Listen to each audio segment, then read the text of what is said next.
Okay, YouTube. This is going to be classic clock. Part 2. Clock number 3. We're rebuilding our third Oldsmobile 70 to 72 A-body clock. This is what you'll find in your Cutlasses, your 442s, Vista Cruisers, anything of that nature.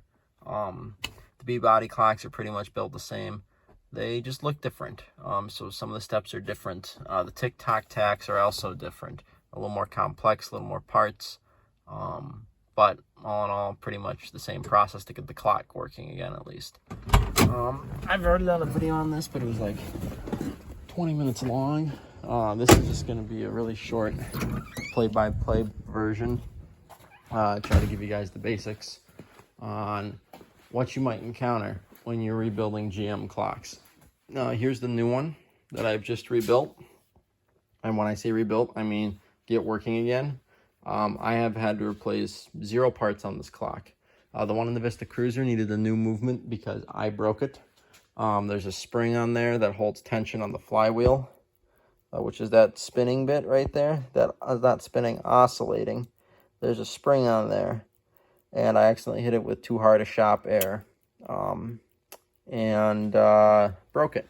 But I was lucky to find an all original points replacement in the box from Borg Warner. I just had to swap out this top plate for a different electrical connector. Anyways, on all these Oldsmobile clocks, other GM clocks are built the same. You have this plate, and you have this stud that is just crimped on like so. And a lot of times those studs start to spin in the plate, which is wonderful. On these Oldsmobile clocks, it's always these two. It's always the top two. The bottom stud is always fine. That is in there tight. So what you have to do is get your die grinder out. You have to grind the crimp off and then tap it out with a punch. And be a little more careful than I did. I accidentally scraped that off on the inside. That's the reflective paint that helps to give it its color. You have that, I believe, on the back of this ring. Yep. There's the blue. That gives it that special Oldsmobile dash color. Do not ruin this blue. It is very important. Otherwise, you will not have a cool looking Olds clock. This, I'm not sure how important it is. I don't know if you could repaint it just white and it would look the same. It might look a little off compared to the other gauges. And you can see it's already a little scraped up. In fact, GM actually missed painting that lower corner. So I don't think it's that important that I scraped that bit off. But this was an original clock in a 442 or a W machine or anything. You definitely want to be more careful than that, because that loses value to the car. But of course, if you're doing this and you own that car, you're probably having it professionally redone, not doing it yourself. But because these studs spin, what you have to do is you have to take the clock part backwards in order to get the movement out and get it working again. So what you do is take the hands off. These just pull off by hand, right off of that. That is the movement pedestal right there. Then that allows you, well, first, you have to tap out your crimps. There's 4 crimps on the body of the clock. Tap those out with a chisel or a punch. I usually use a chisel, and I'm very careful. That allows you to take out the retaining ring, the lens, and then your bevel with the colored on the back. Once you have all that out, you grind off your crimping for the studs. Well, no, not yet. You got to take the face off. You have to take the face off. The face is held on by 3 tabs, as you can see.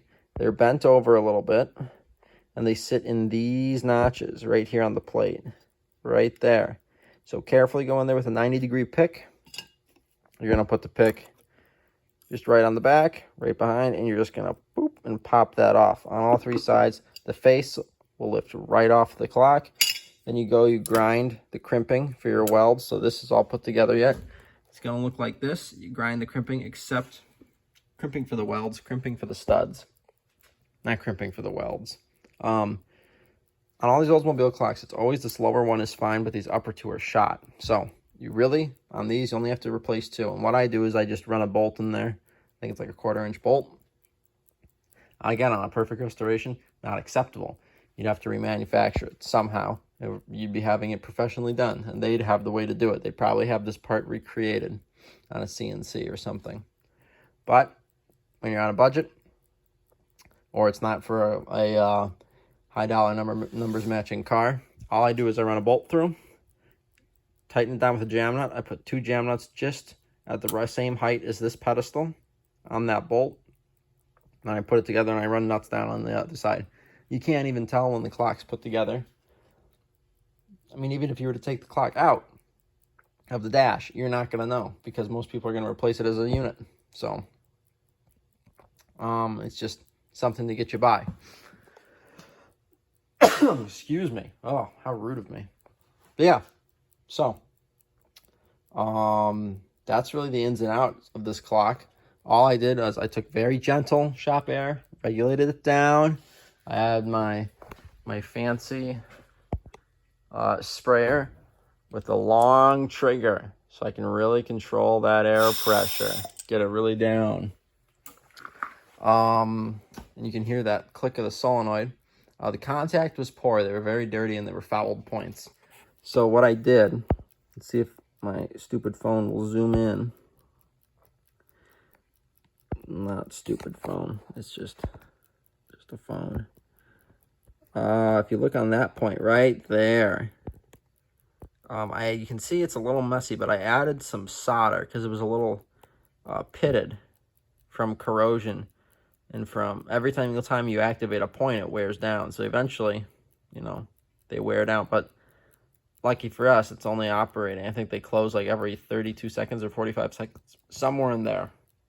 I think it's like it actuates twice every 3 minutes. Not like ignition points, millions and millions of times. But that's working.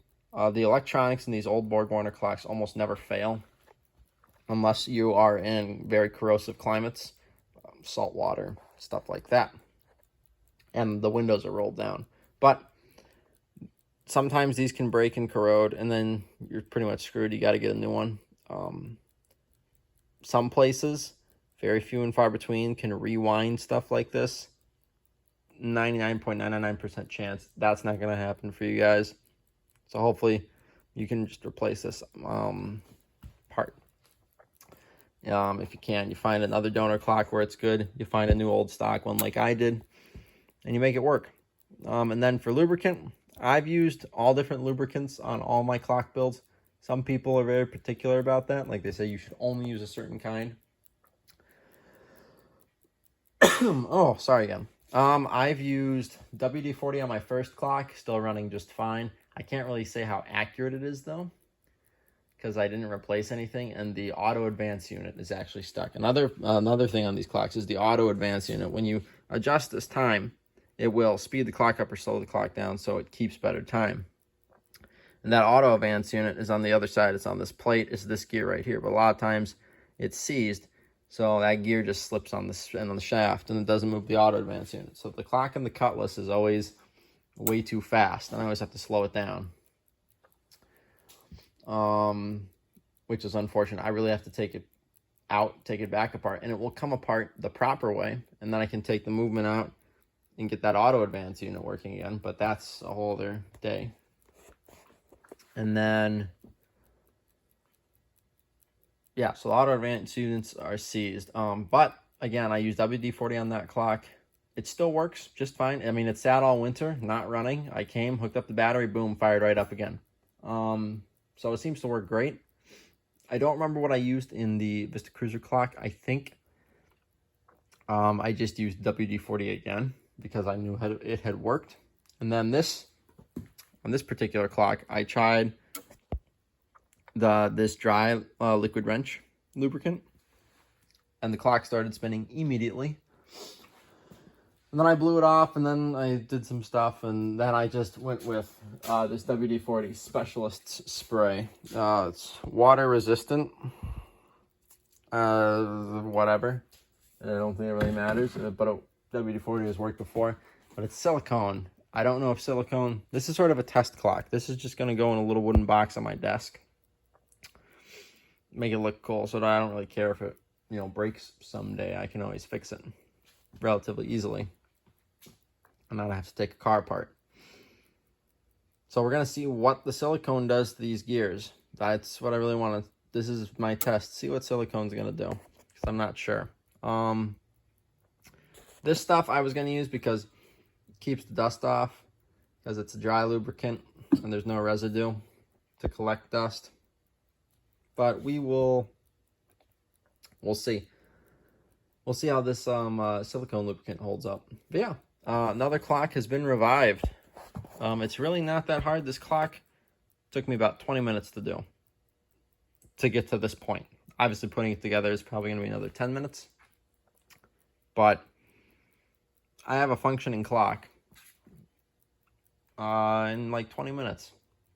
And a lot of people rip these out, oh, it's junk, and they sell it at swap meets for $40, $45 to $50, however much I paid for it. Oh my gosh, I have something in my throat. That's a good sign for me to wrap this up. I'll throw the clock back together. We'll throw some lights in it.